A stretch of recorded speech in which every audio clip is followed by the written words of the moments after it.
Hi everyone, welcome to the data science course on thinkexacademy.com.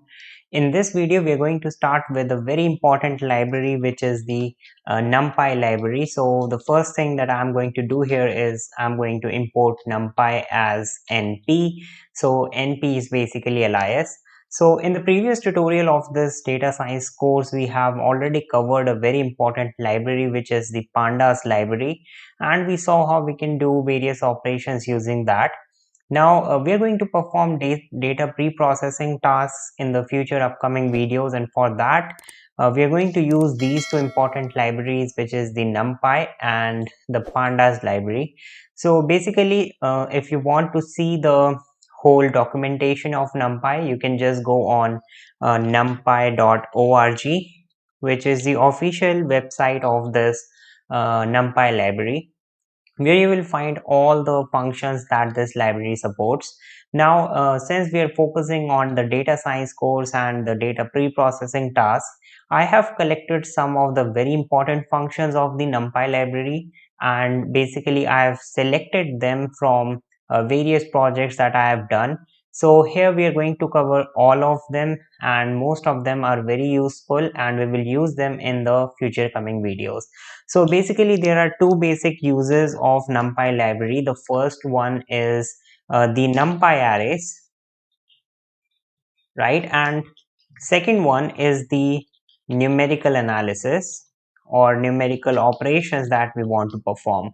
So NumPy stands for numerical Python, right? So here we have these two parts here, but in this video we are only going to cover the NumPy arrays, and in the next video we will see how we can perform mathematical operations like logarithm, standard deviation, mean, all of that in the next video, right? So let's start with the NumPy arrays. So basically first we need to understand why do we need NumPy arrays. So basically let's create a simple list. So I'm going to simply create a list here, which is A, and it will have 3 elements in it, or let's say these are the 4 elements. So if we can already create a list, and let's say I print the type of this list here, and if I hit Control Enter, you can see that this belongs to the class list. So we are using arrays. Why we are using arrays? Let's discuss that first. Now the thing is, in list it is actually not stored in continuous memory allocation. So these 4 elements are not stored in a continuous memory allocation. So that's the main reason we will not have a faster access to these elements of this list, because they are not stored continuously inside of the memory. So that's why we need NumPy arrays, because in data science we want to perform operations faster, we want to access these elements faster, so we are going to use NumPy arrays. And the second thing is that we can use some of the mathematical operations on these arrays, like matrix multiplications, and we can even create multi-dimensional arrays using NumPy. Alright, so let's start with the first things first, which is to actually create a NumPy array. Now NumPy array is actually ND array, and ND array means n dimensional array. So we can create n dimensional array using NumPy. So which is the basically continuous allocation of objects, right? And it is the n dimensional object. So I'm going to say right here n dimensional objects, right? So let's see how we can create an array. So I'm going to create an array here with the name ARR. So the way to do is you will use np.array, and here you just need to specify the elements of this array. So if I will specify 1 comma 2 comma 3, this is going to be a NumPy array, right? So let's try to print the type of this, right? So we will know what this actually is, right? So here you can see it shows here that it belongs to class. So this ARR is a variable, and type function will give us the type of this variable. So you can see it defines here that this is a numpy nd array. So it is a numpy n dimensional array. Now let's see how we can find out the dimension of this array. We can use the dim function, the ndim function, which will show us the number of dimensions of this array, right? So this array has only one dimension, which you can see here, 1 2 3. Now let's create another dimension here by using a separate comma, and let's specify another list of elements like 5 6 and 7, right? So now you can see that it says that data type not understood. So the reason why this is happening is these need to be included in a single one. So we need to write one more square bracket here like this, and we need to close it here. Now let's hit Control Enter. Now you can see that it is a two-dimensional array. So if we want to specify two-dimensional array, we will have to specify it like this. So the first dimension will have these three elements, the second dimension will have these elements. If I want to create more dimensions, I will include them in these square brackets, right? So even if I want more to increase the dimension of these two elements, these two lists, what I can do is I can simply add more square brackets here, right? So if I will add 3 square brackets, interestingly you can see that it has increased the dimension of the array. So the more the number of these square brackets, right, the more is the number of dimensions. So you can see now dimension is 7, although we have only these two elements, right? So if I try to print this array here, you can see that this is how it is going to show up, right? So in this way we can create these arrays with n number of dimensions. And now here I'm going to just make it two dimensional. Okay, so now we have this two dimensional array. Now let's see how we can create four dimensional or five dimensional arrays. Let's create another array, which is array 2 equals to numpy.array. And here let's say we want to create three dimensions, so 1 2 and 3. This is how we're going to specify three dimensions. So here I will write 1 comma 2 comma 3. We will create another list, which is 4 comma 5 comma 6, and the last one is 7 comma 8 and 9, right? So now let's try to print this out. Let's try to print the number of dimensions of this array, which you can see here. We have three dimensions, and this is how we have the array, right? So in this manner we can create any n dimensional object. So basically you can see that we have the ability to create arrays which are n dimensional. So it will help us a lot in data pre-processing also, and basically when we will combine it with some matrix multiplications and some crucial operations like log and standard deviation, mean, we will obtain some very good pre-processing task and some very important stuff, right? So this was the first step, and now let's see what operations we can actually perform on these arrays. So now we know how to create an array, how to create n dimensional array. Now let's see how we can actually do the indexing of these arrays. So basically I will write indexing. So let's say we have this array arr, and here I write 1 comma 1, right? Let's see what is the output here. Now you can see that 1 comma 1, right? These are the two elements that we're supplying. So indexing basically means how will I access a particular element inside of this whole given array. So you can see this is our array, right? And here I'm writing 1 comma 1.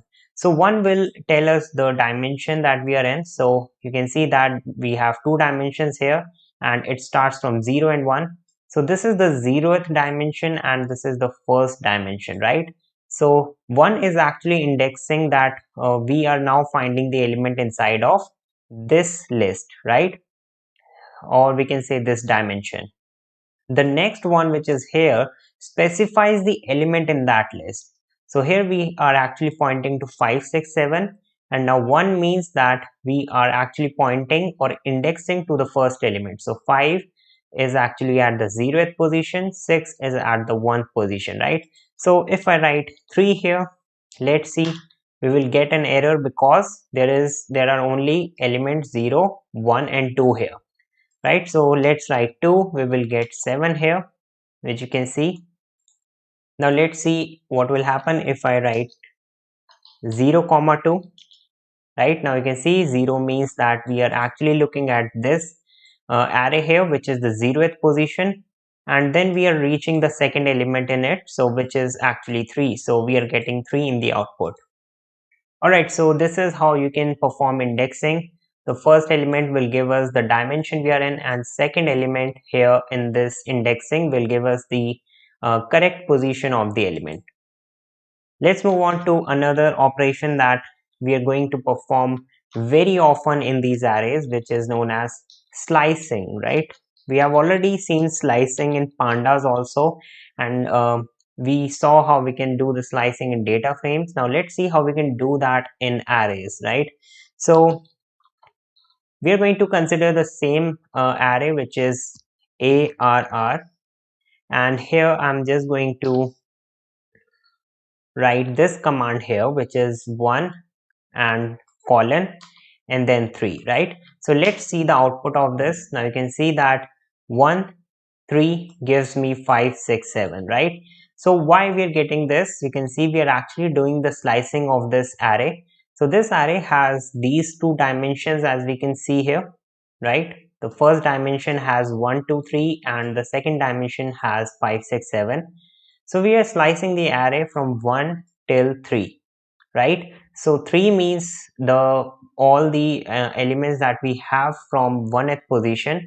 So you can see we have 0th here, then we have first position here, and then all the slicing that occurs from the first position till the second position, because 3 is not included here. So I'm going to write here that 3 is not inclusive. Okay, so it is going to slice the given array from the first position to the second position because 3 is not inclusive, right? Let's see how we can do that in the second array, which is array 2. Okay, so in the array 2, let's write the same command to see the output. Now you can see here we have nothing inside of this array. Let's see why this is happening, because in the first position we don't have any item.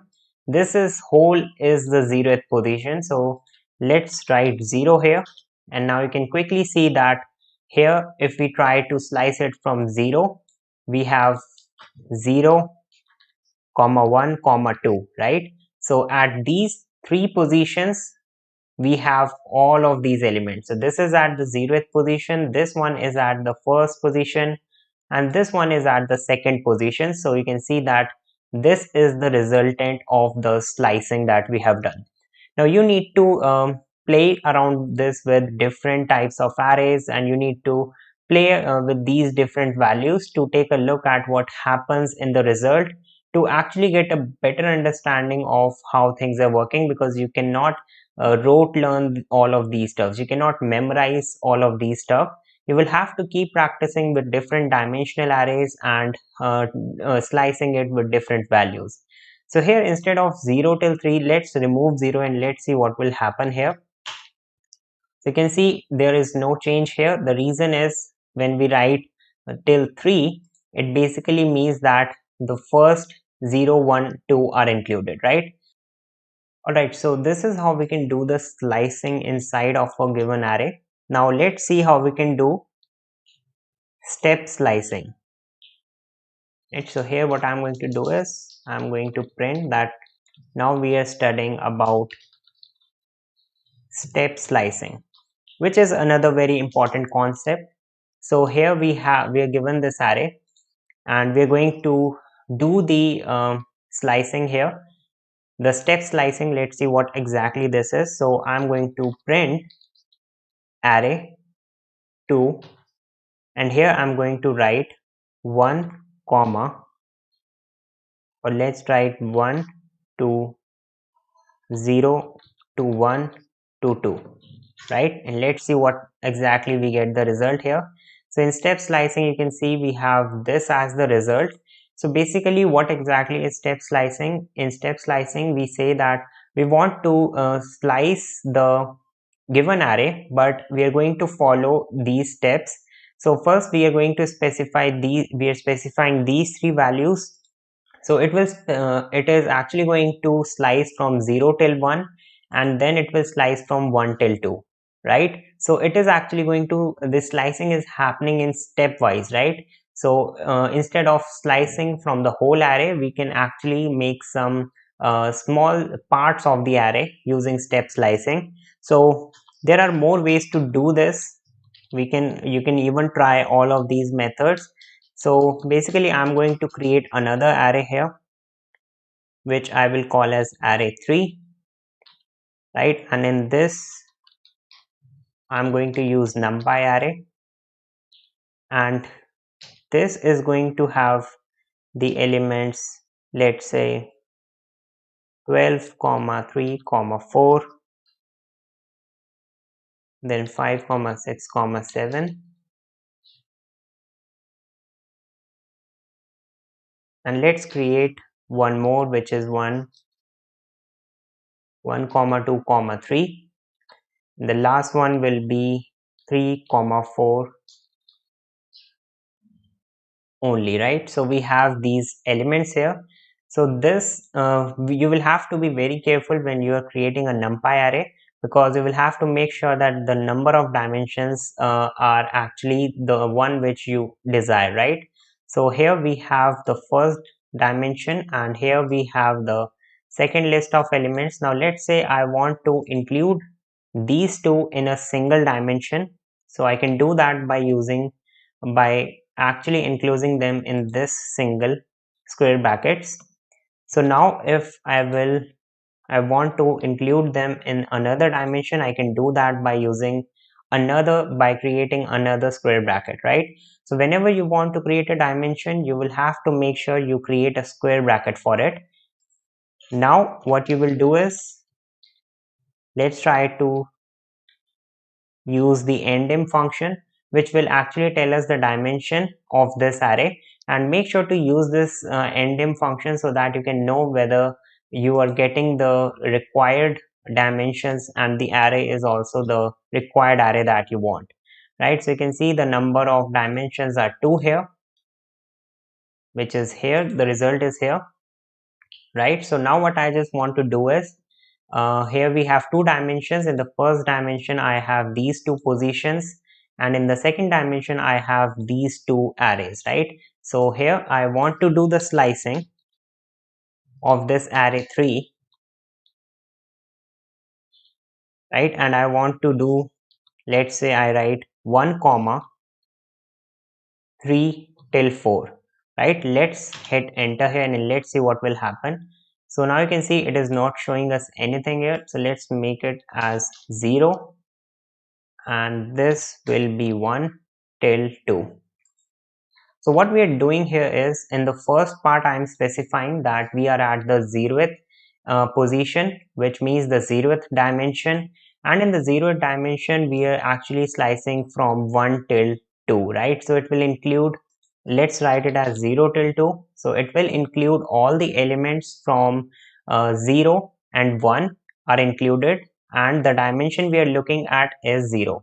So if I will make it 1, let's see what will be the result, right? So you can see it shows the result that we have 1 2 3 and 3 4, which is, you can see in the this dimension, which is pointing at the first position, right? So if you want to slice in a particular dimension, you can specify the dimension here. So here I will write a comment that the first position specifies the nth dimension, and the second position index of slicing, right? So in this manner you will be able to understand this more quickly, that this first parameter belongs to the nth dimension that we are looking at, that we want to perform slicing at. And here we are writing how we want to do the slicing, right? We want to slice 0 1 and 2. But here, if we want to do step slicing, we can also do that. We can actually specify that I want elements from 0 to 1 and then from 1 till 3, right? So if our array, which is the numpy array, if it has these number of elements, it will be able to slice them out. So this is how we can do the slicing inside of array. You can play out by creating different arrays with different number of dimensions and different number of elements, and you will be able to understand how the step slicing is working and how this type of indexing is working, right? Now we're going to move to another concept, which is, let's say we want to test out some functions of numpy.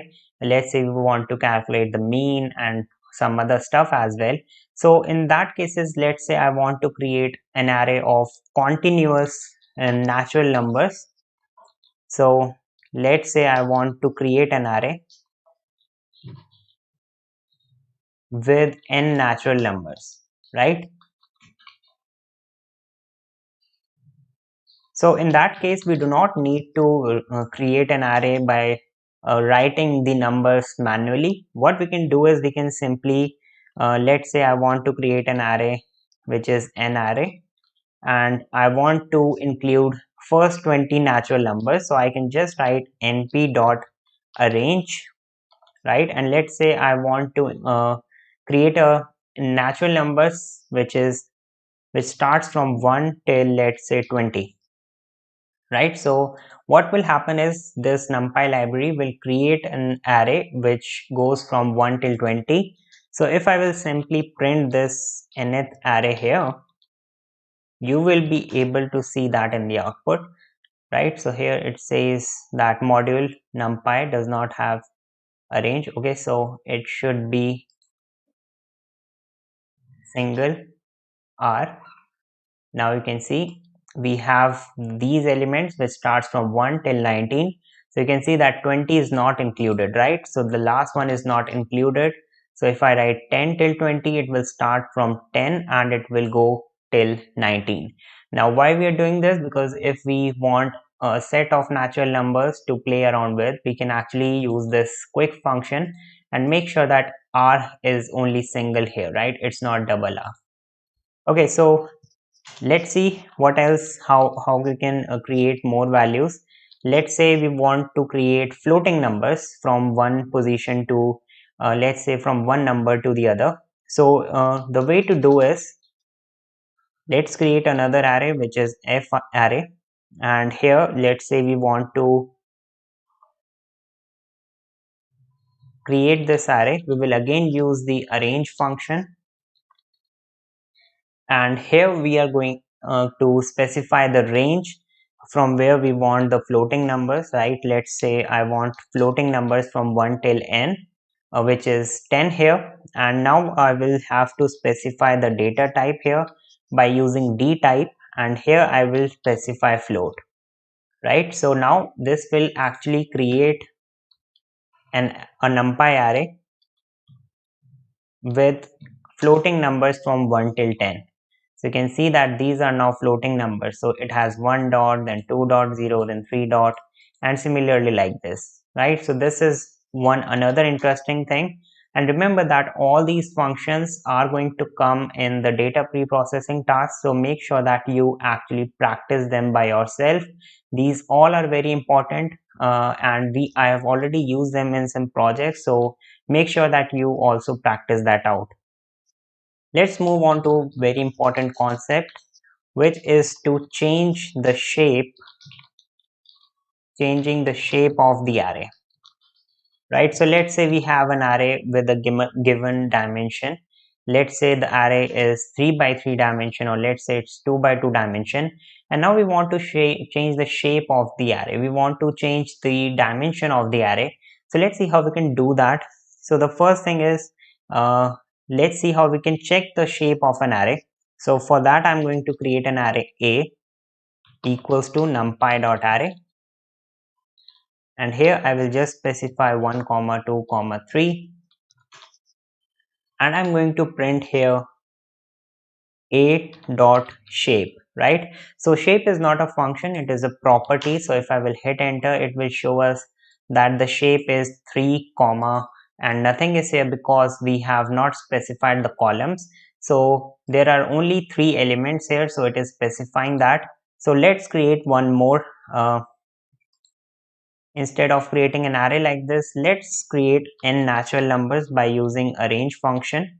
So np.arange, let's create 6 elements. So for that I will just specify 6, and here we have, let's say I use the reshape function, and now let's say I want to reshape this array. Let's say we have this one here, and here I write this a dot shape. So we know that it will show 3 comma something here, and now I want to reshape it. So I can use the reshape function, right? So let's reassign it a dot reshape, and since there are 3 elements in here, we can create some more elements so that we can actually change the shape of it. So let's add some more elements. I will add 4, 5, 6, and let's add 7, 8, 9 also, right? So we have created this elements here, and what I want is, I want that this is actually the 9 elements and it is having a dimension 9 comma 1. So if I will hit enter, control enter, it will show me that the shape of this array is 9 comma 1.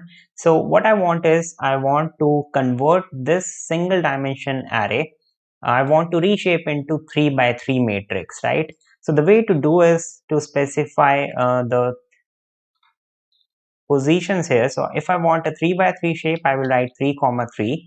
Now what it will do is, it will quickly change the shape of this whole given array, which is here, into a 3 by 3 dimensional array. So here if I will hit control enter, you can quickly see that now the shape has been changed to 3 by 3, right? So let's take a look at the shape of the array before using the reshape function.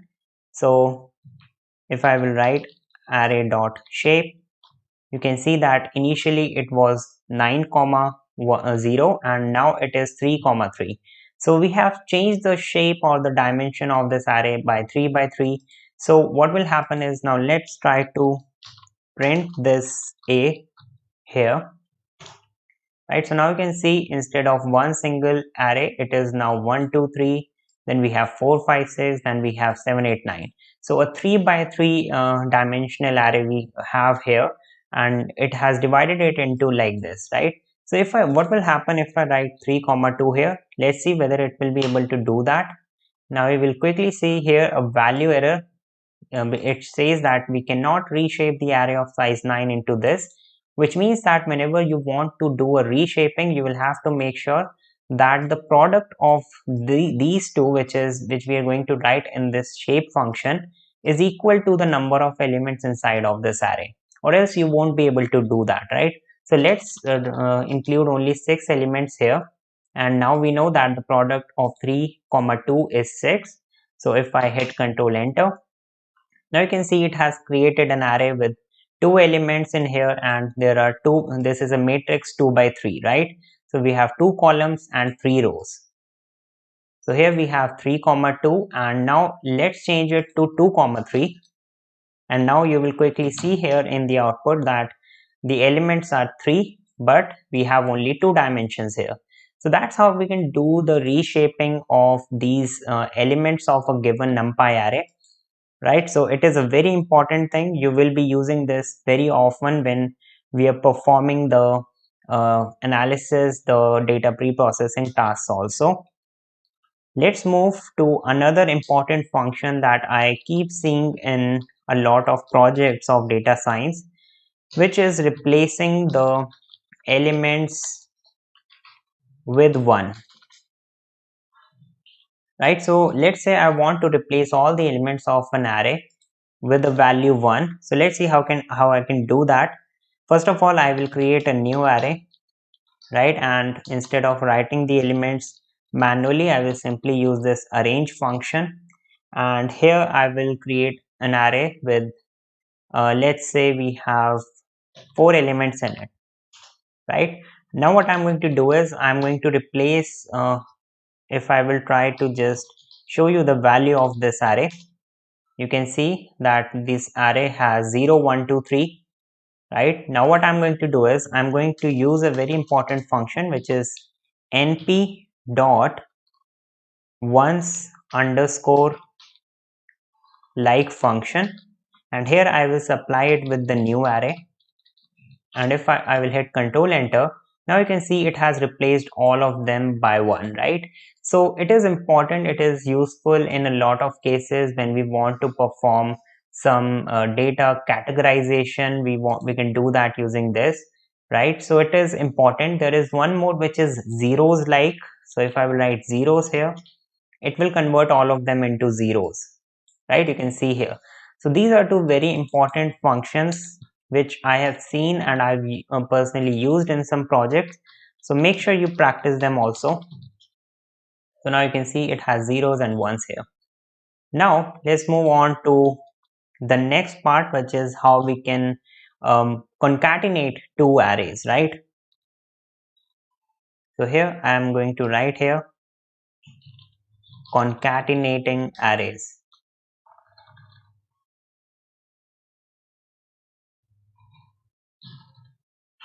Alright, so for that I will need two arrays. So let's create an array 1 and we will create another array 2 here. So let's create some of the elements in this array, which will be np.arange,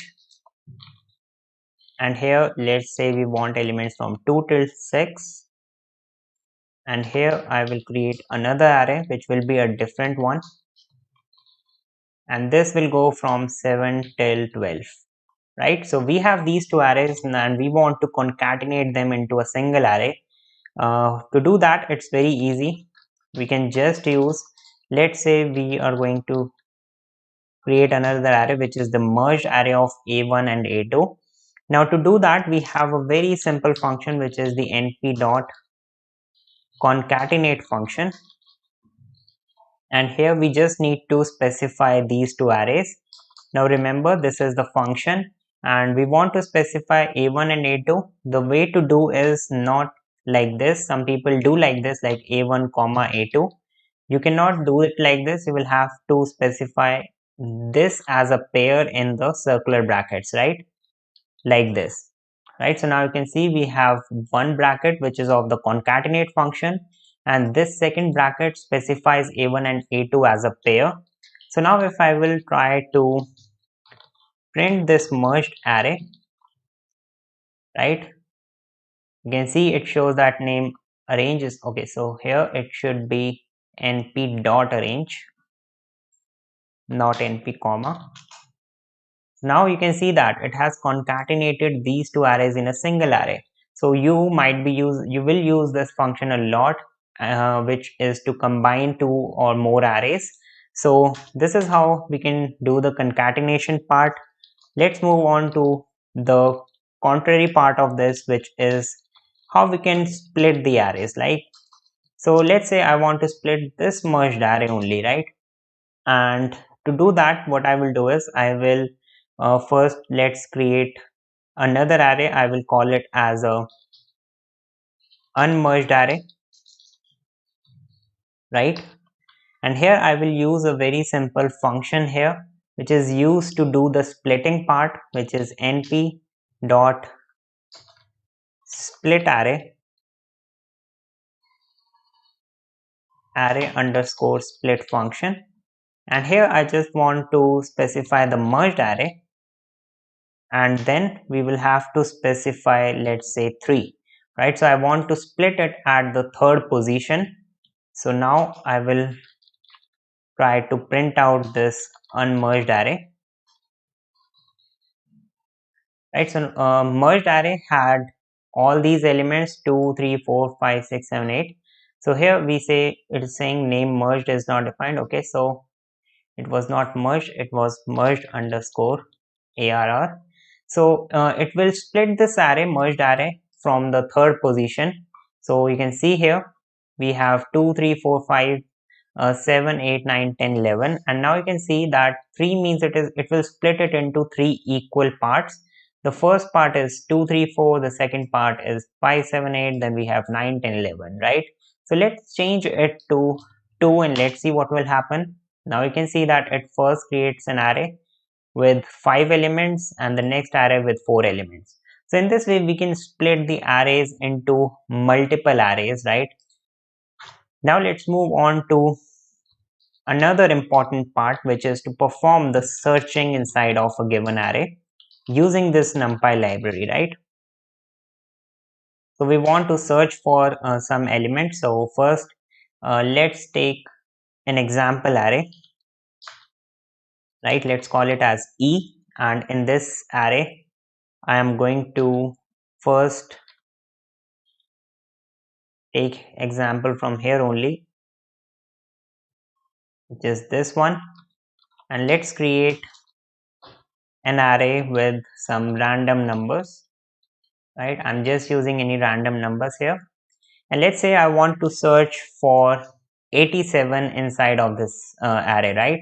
Which is, we know that it is at 0, 1, 2, 3, so it is at the third position and we want to search for it. So the way to do is very simple, right? I will first create an element x, which will actually get the location of the 87th element. So we have a where function which is used to perform the searching part. So np.where function will get two parameters. Only one parameter will work. E equals to I need to specify the element, which is 87.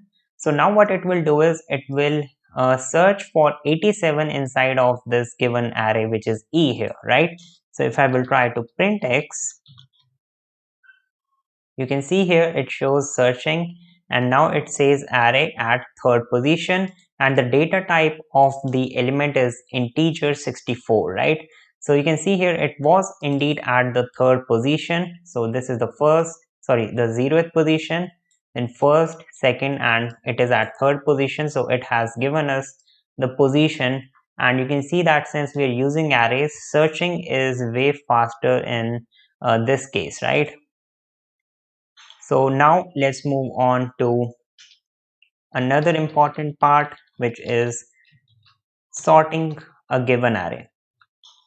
Sorting is also important. Let's sort this E array only, right? You can see this array is not sorted. Let's try to sort this. I will write print E np dot sort function, right? And inside of this sort function, let's specify E here. Now you can see that this array is the sorted array in the ascending order, right? So you can see initially it was not sorted, and now this array E is sorted. It's a very simple functions. These utility functions will actually help you a lot in data pre-processing tasks. So practicing them is very important, and when you will do more and more projects, you will get familiarized with all of these, and you will get a good hold of all of these functions here, right? Okay, so let's move on to another, and this one is to create upper triangles. Now this function is, I've seen it in a lot of projects, how to create upper triangles, and it is a very important concept. So focus on this part here, because it is really important to understand why it is important to create upper triangles. So let's say I create an array here. I will call it as array 1. Let's call it as array 0, and here I will use np.array, or let's take E as the example, right? So we're going to use E, which is here, to create upper triangles. For that I will just print np.triu, which is short form of upper triangle. So tri means triangle, u means upper. So np.triangular u means it will create an upper triangle of the given matrix. So for that, let's create a three-dimensional matrix. right? So I will quickly create a three-dimensional matrix, or we have already created a three-dimensional matrix above here. When we were doing the reshaping part, we have created this one also. Let's just create again here. I will use np.arange, right? And I will include elements from 1 till 9, and I'm going to quickly reshape it to 3 by 3 matrix. And let's take a look at this array 0 first. Let's see whether it is correct or not.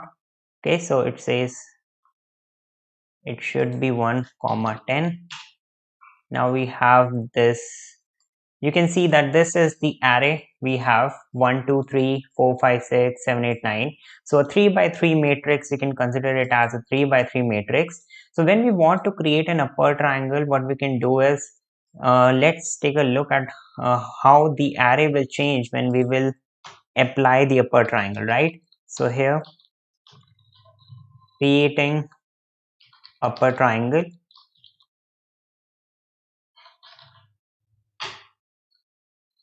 So I'm going to print np.triu function, and here I'm just going to specify two parameters here. The first parameter is going to be the array where we want the upper triangle, and the second element is 0, right? I will tell what exactly this second element can be, right? We will change this value. It can be actually 0, -1, and 1, right? We will see the values, how this array is changing when we are applying the second parameter as 0, then -1, and then 1. So let's hit Control Enter to see the output here. Alright, so you can see when I specified 0, it created an upper triangle. So initially this was our array, and now after creating upper triangle, you can see all the elements beyond. You can see these are the diagonal elements 1 5 9. It is the diagonal element, and now you can see it is actually forming this triangle. So 1 2 3 5 6 9 is actually forming a triangle here, which you can see here, and these elements have become 0, right? So once they have become 0, we have an upper triangle here. Now let's change this value from 0 to 1, and let's see what will be the change here, right? So now you can see here, if we write 1, it will include the diagonal elements also. So it will create an upper triangle with, you can see that 2 3 6 are involved in this triangle, and these elements have become 0, right? So if I change this to -1 and I will hit Control Enter, now you can see that we have got an upper triangle, but only the last element is 0, right? So all the elements above this are not 0, right? So in this way we can create upper triangles, and you will see the significance of creating these triangles inside of when we will start with the data pre-processing tasks. And you will see a lot of this function triu used in a lot of projects also, right? So now you have a good idea of how exactly this triu function will change the array. Now what I'm going to do is, we are now moving on to the last function, which is to change the data type of the array, of the elements of the array. All right, so for that I will create another array, which is 2 3, and here I will use np.array, and let's create elements which are of floating values, which is 2.1, 1.2, and let's create one more, which is, let's say, 3.1, right? So now we have this whole numpy array. What I'm going to do is, I'm going to print the type of this, right? So first of all, I will create a new array, and here I will use arr2 dot astype function, and I will write int here. So now what will happen is, it will create a new array, but which has all the values of this array 2 3, and it is going to convert it into integer part. So let's take a look at how exactly our new array will look like. So new array will have all these elements, but only the integer part of these elements, right? So here you can see changing data type, and now it has 1 2 3, and it has ignored these decimal parts.